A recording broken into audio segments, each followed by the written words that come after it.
салом мухлисони беҳтарин дастаи дунё, хайр чи? Ҳамаи шуморо бо ғолибияти муҳим ва баромадан ба финали Кубоки Испания табрик мегӯям. Бозии шабина аз он бозие набуд ки ҳар як мухлиси Барселона фахр кунад. На танҳо мухлисон, бозингарон нест, аммо бо миннатдории як бозингар мо тавонистем ба финал рухат гирем. Дар ин бора дертарак муфассалтар гап мезанем. Имрӯз мехоҳам дар бораи бозӣ, футболбозон ва махсусан Дембеле покаҷала гап занам. Аз шумо бародарон 1000 лайк ва дар канал обуна шудан, аз мо бошад ҳар рӯз видеои нав баровардан. Акнун дар ягон ҷо баъз шунед, мо бошад сар мекунем. Дӯстон, чун ҳамеша сарпарасти видеои мо ширкати 1xBet мебошад. Дар он ҷо вақт коэффициентҳои баланд ва бонусҳои гуногун шуморо интизор аст. Имрӯз бозиҳои шавқовар зиёд аст ва шумо метавонед ба ссилкаи комментария буда даромада бо промокоди БАРСТЖ дар аввалин ставкаи кардагиатон соҳиби $100 гардед. Имконият хуби пулкоркуниро аз даст надиҳед. Сар мекунем аз ҳайати асосии даста. Дарвозабон мисли ҳар вақта Тер Штеген, ҳимоятгарон Алба, Ланглия, Раухо ва Мингеса. Сержино Дестро Куман ба майдон надаровард. Мумкин сабабҳои худро дошта бошад. Ин ки ба бозингари амрикоӣ тренер истироҳат дод. Дар хатти нимҳимоя Бускетс, Педри ва Де Йонг. Дар хатти ҳамла аз сабаби ки Месси камтар ҷароҳат бардошта буд, Куман риск накард ва ӯро дар бозӣ надаровард. Ҳамин тавр дар ҳамла Гризман, Дембеле ва Брейтвейт қарор доштанд.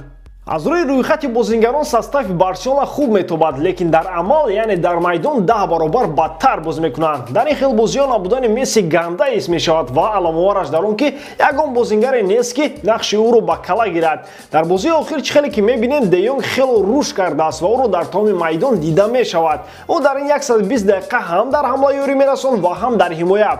Ин чиз маро хурсанд мекунад, зеро Де Йонг дар зери чашмони мо ба ҳолати пешинас баргашта истодааст. Аз аввали дақиқаҳо Реал Соседад бозиро ба уҳдаи худ гирифт ва бисёри вақт тӯбро идора мекард ва ҳамчунин моментҳои хатарнок доштанд, аммо Тер Штеген дар ҷояш буд. Брейтвейт як моменти хуби голзанӣ дошт, вале паси ҳавоии Мингеса сахт рафт. Дар 38 дақиқа Брейтвейт бо Гризман комбинатсия хуб карданд ки дар охир бо паси Антуан Де Йонг бо сар гол зад. Дар дуюм тайм Реал Соседад пеналти кор кард, дар он ҳолате ки Де Йонг намедонист дасташро дар куҷо баҷо кунад. Дар ин хел ҳолатҳо пеналти кам мешавад, аммо довари имрӯза бар зидди Барселона буд ва ҳамин тавр ҳисоби бозӣ 1-1 шуд. бовар мекунед, ман дар ёд надорам ки бори охир кай ин хел асабӣ шуда бошам. Ҳатто дар бозӣ бо Бавария дар Лигаи Чемпионҳо ин хел асабонӣ нашуда будам.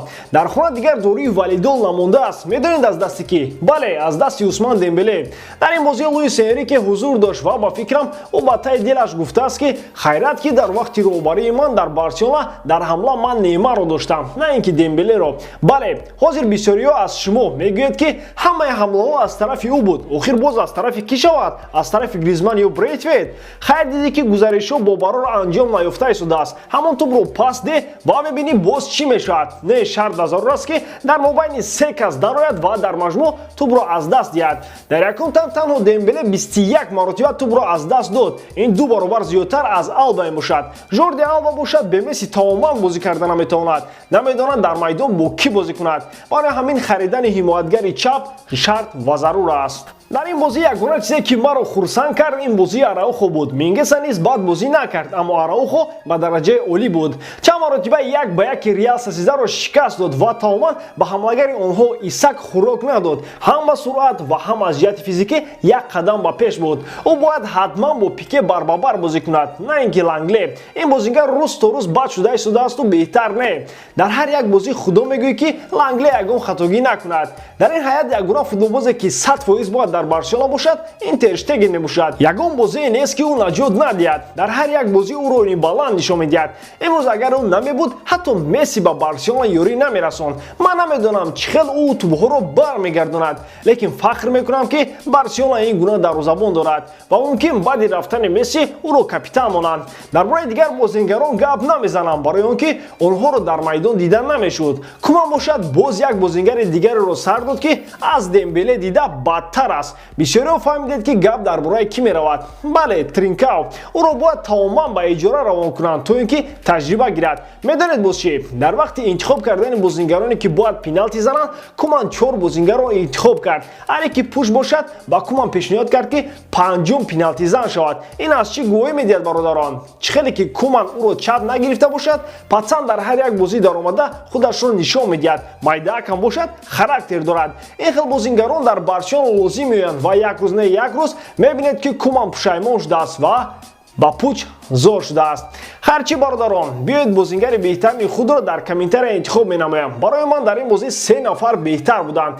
Дар ҷои якум Штеген, дар ҷои дуюм Де Йонг ва дар сеюм бошад Араухо.